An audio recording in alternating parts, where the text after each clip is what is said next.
Welcome back to your second day. Now, your first day, I left you off of the hook कि क्या हुआ इस JJ Thompson के story पे. JJ Thompson ने the plum pudding model दिया था, काला काला बीज लाल लाल रस्सा सब कुछ बोला था, बट आगे जाके क्या हुआ? He even did not name the particle. So who named the particle? It was some years later that there was a scientist called as George Stoney who discovered, did not discover, but named or termed the particle as electron. Now, why did he call it electron? Because simple concept hai, it is the carrier of electricity. So, इसीलिए उसने बोला कि it is a electron. Now, how did he know that it is the carrier of electricity? Now, what happened was when there was cathode ray coming from the cathode to anode, electricity was getting passed through the circuit. But जब ये light नहीं था, बहुत कम voltage पे जब ये light नहीं था, तो इलेक्ट्रिसिटी पास हो ही नहीं रही थी, बल्ब जल ही नहीं रहा था. इसीलिए उसको लगा कि ये जो पार्टिकल निकल रहे हैं, they are essential for the conductance of electricity. Thus he named them electron. जैसे लाइट का फोटोन, वैसे ही इलेक्ट्रिसिटी का इलेक्ट्रॉन. आगे बढ़ते क्या हुआ इस स्टोरी में. सो आपको पता है, the scientist JJ Thomson gave this E by M ratio. Now this E by M ratio he gave us 1.75 into 10 raised to 16 coulomb per kg. Right? Sorry, 10 raised to 11 coulomb per kg. Now coulomb क्यों? क्योंकि charge है, तो charge would be coulomb, and mass क्यों? क्योंकि kg है, right? So 1.75 10 raised to 11 coulombs per kg, मतलब 1 kg electrons का charge क्या होगा? 1.75 into 10 raised to 11. Okay, so ये चार्ज बाय मास रेशियो दिया था, बट क्या उसको पूरी जिंदगी में चार्ज मिला, मास मिला? नहीं मिला ना दोस्त. तो अब जब चार्ज भी नहीं मिला, मास भी नहीं मिला, तो क्या वो छोड़ देगा सब कुछ? Of course not. J.J. Thomson had employed the best brains in the world. Right from, you name it, even the great Niels Bohr was once working for J.J. Thomson. And in the year 1898, he had come up with the experiment cathode ray tube, but till 1915, he could not find the charge of the ratio. But there was one scientist who did it before J.J. Thomson could. And his name was Millikan. And this experiment, remember what I'm saying very carefully, this experiment is not for you. It is not there in CBSE textbooks. It is not there in HSC textbook. There is a small note. इस पे कोई question नहीं आएगा, इस पे कोई theory नहीं आएगी, बट आपको ये पता होना जरूरी है क्योंकि ये बहुत ही ब्रिलियंट एक्सपेरिमेंट है. I love it. Okay, so what happens now? Millikan ने क्या किया? एक सिमिलर कैथोड रे के बदले ही सिमिलरली ड्रू एक ट्यूब ही बनाया उसने भी. ओके, अब इस ट्यूब में उसने क्या किया ना, instead of there being two terminals at two ends, उसने ये दो टर्मिनल्स लगा दिए थे, one in the center and one in the bottom. One in the center, one in the bottom. Okay. Now what he did was he connected this and this to a battery. Now which battery, which terminal to which side? Okay. So now what he did was this end he kept at positive. मतलब ये जो particle है, जो centre में जो metal particle है, that is positive, and जो नीचे वाला पार्टिकल है दैट इज नेगेटिव. मतलब यहां पे होगा तुम्हारा कैथोड. एंड अगर कैथोड रे ट्यूब का एक्सपेरिमेंट है तो क्या होने वाला है? यहां से निकलने वाले हैं तुम्हारे रेज, एंड रेज में होंगे कौन? रेज में होंगे इलेक्ट्रॉन. यस और नो? सो अब ये इलेक्ट्रॉन थे, अब इसको मालूम था कि इलेक्ट्रॉन आने वाले. Now he wanted to identify कि what is the charge of this electron. Now what he did was very smartly, he kept an eyepiece here.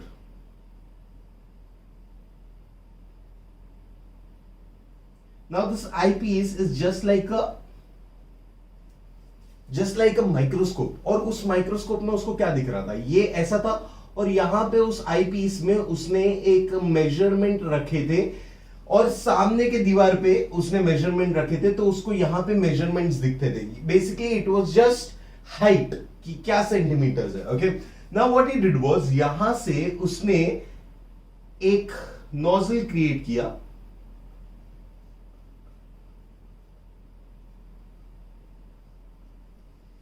और यहां से he used this to feed oil. Okay, so he had filled this with oil and उसने क्या किया, यहां पे एक एटमाइजर use किया.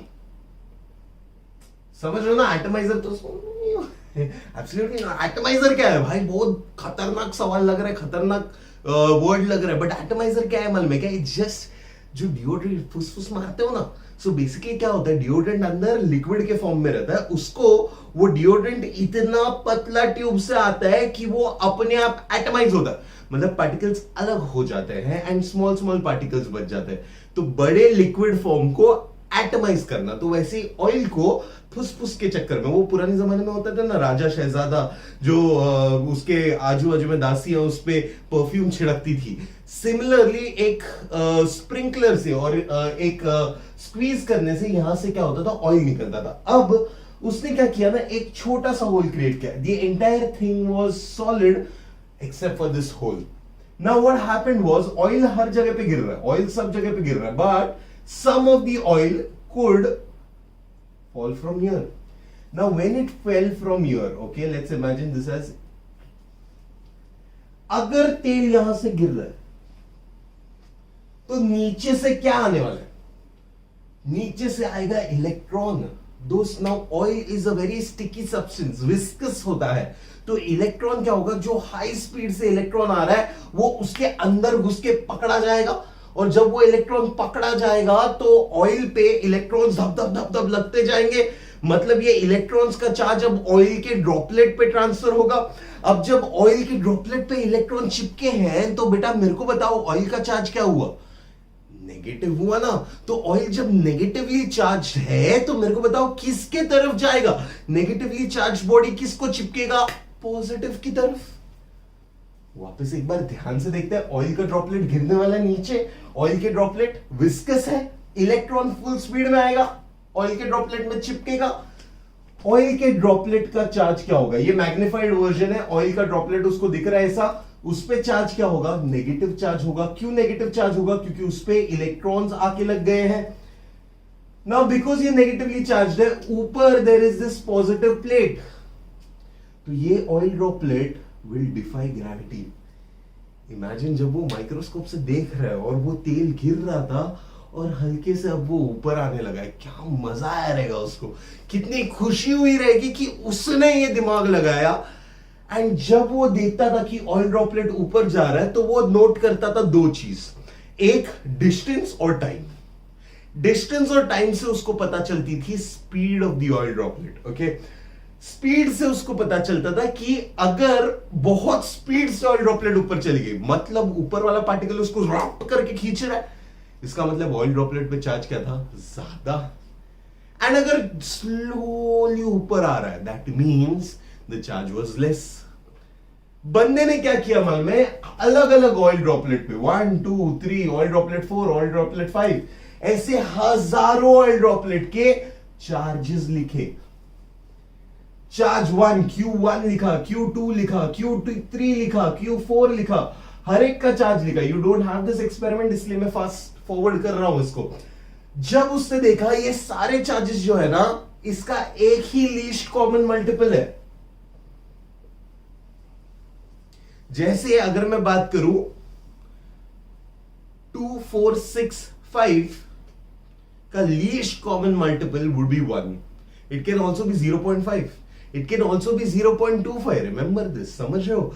तो he went on to find the smallest, least possible multiple, and he found a value that is now gold, cannot be changed. Okay, it is there inscribed in history with Millikan's name to it.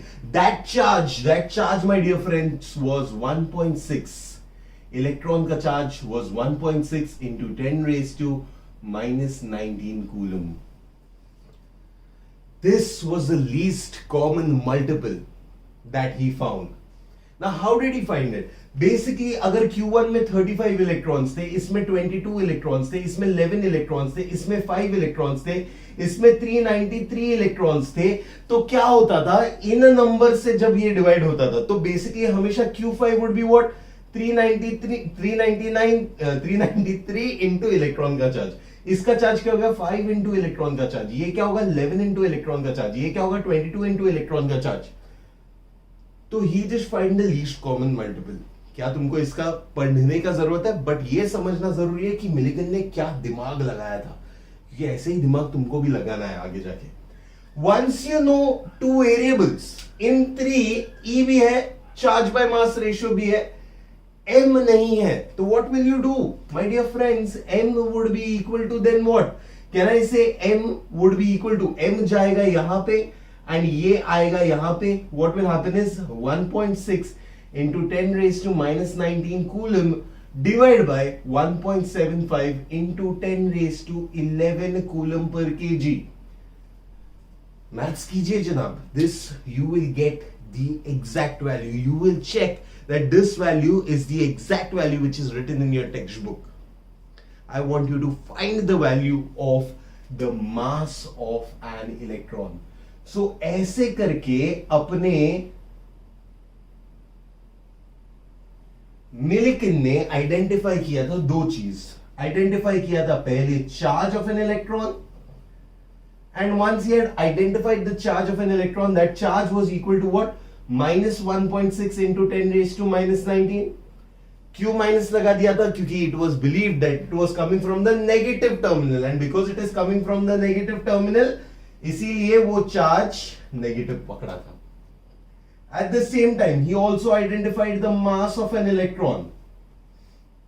Your assignment is, after the video ends, इस बार video में done बोलने के बदले comment कीजिए कि what is the value of the mass of an electron and does it actually match to the mass that is given in your text book. It will, it has to, because this maths can not be changed. Okay, I hope आपको Millikan oil drop experiment समझा होगा। इसके आगे हम लोग बढ़ते हैं। आगे क्या है, नेक्स्ट टॉपिक जो है that is the anode ray tube.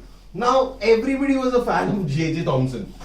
Everybody. Now every scientist, small scientist who wanted to someday make a name in this world because he had won the coveted Nobel Prize. तो हर एक बंदे का सपना होता है जब वो साइंटिस्ट बनता है तो उसके दिमाग में रहता है कि उसको बड़े बड़े अवार्ड्स मिले, और सबसे बड़ा अवार्ड दुनिया का होता है नोबेल प्राइज। एंड ये अपना scientist also wanted to be a Nobel laureate.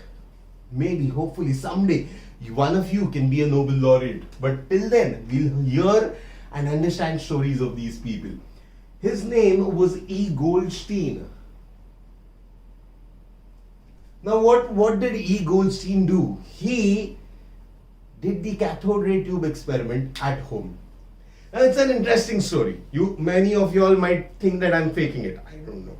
But I will try my best to recreate the moments that E. Goldstein was going through.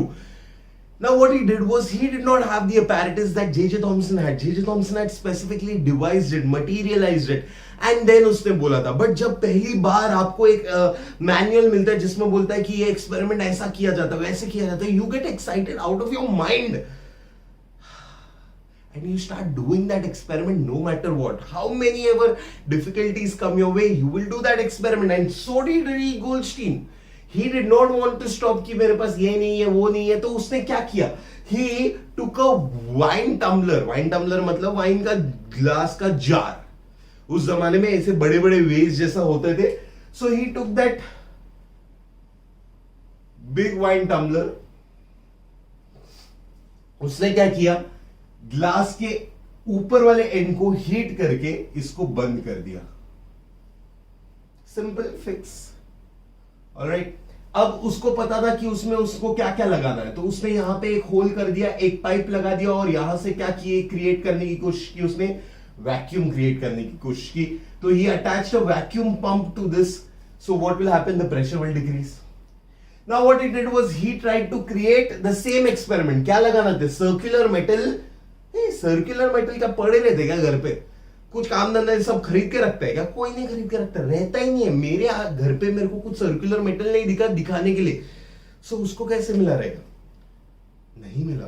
तो वो क्या कर रहा था? बहुत दिन तक वो रुका। He tried it with simple wires. Okay, simple wires मतलब क्या? ही टुक जस्ट वायर्स, जैसे यहां पे ऐसा कनेक्ट किया उसने, यहां से एक कनेक्ट किया। ओके, कनेक्शन में क्या था? एक को क्या रखा उसने? नेगेटिव रखा, दूसरे को पॉजिटिव रखा। तो पॉजिटिव नेगेटिव, ओके, तो उसने क्या रखा? यहां पे रखा पॉजिटिव को, नेगेटिव को, पॉजिटिव को, नेगेटिव को। मतलब ये जो तुम्हारा रहेगा वो कैथोड रहेगा, यहां पे जो रहेगा वो एनोड रहेगा। उसने सिंपल मेटल लगा के देखा, बट यार वो मजा नहीं था, वो फ्लोरेसेंट ग्लो नहीं था। And that is why he changed it. He thought कि यार मेरे को एक सर्कुलर मेटल ट्यूब लेके आना पड़ेगा। ऐसे ही वो टाइम पास में ना ऐसे अपना मुंह धोने चला गया था, और मुंह धोते धोते देखा कि यार बेसिन के एंड में there is a circular metal with holes. बोला यार सर्कुलर तो है भाई, तोड़ वोड़ के निकाला है पब्लिक, निकाल के he stuck that particles at both ends. But remember these had holes to it. Okay, so these were, ऐसा होता ना अपना बेसिन में, राइट? आई होप सबने देखा है, कभी किचन गए हो, hopefully. So this is how it looks, right? So उसने ये स्टिक किया and he tried to do the same experiment and he hoped for the same results, and of course he got the results. He got a beautiful glow from the cathode. So this is the negative terminal, this is the positive terminal. So this would be your cathode and that would be your anode, right? Now what happened was he got so mesmerized.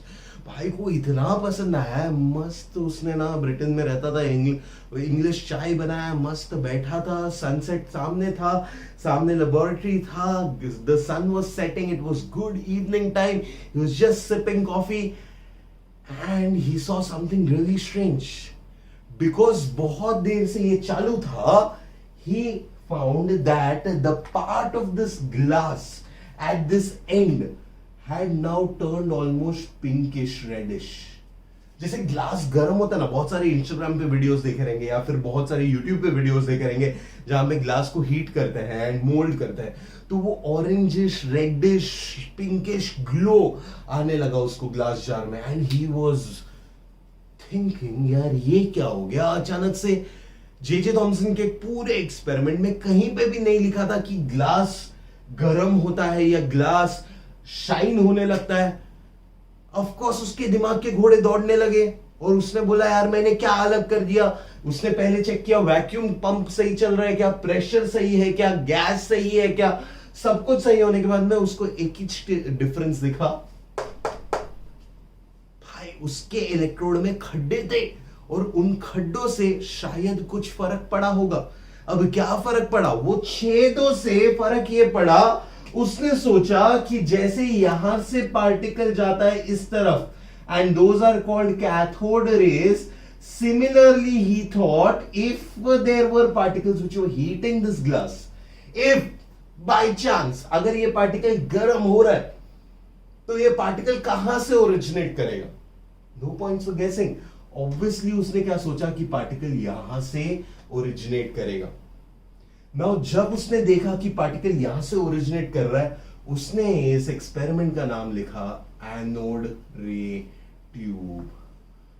बंदा हो गया खुश, सोचा कि मैं इसको कर देता हूं पब्लिश, ट्राई करते हैं, देखते हैं कि क्या होगा एनोड रे ट्यूब के एक्सपेरिमेंट के साथ। डू यू थिंक जैसे कैथोड से रेज निकलता है वैसे एनोड से भी रेज निकलेंगे?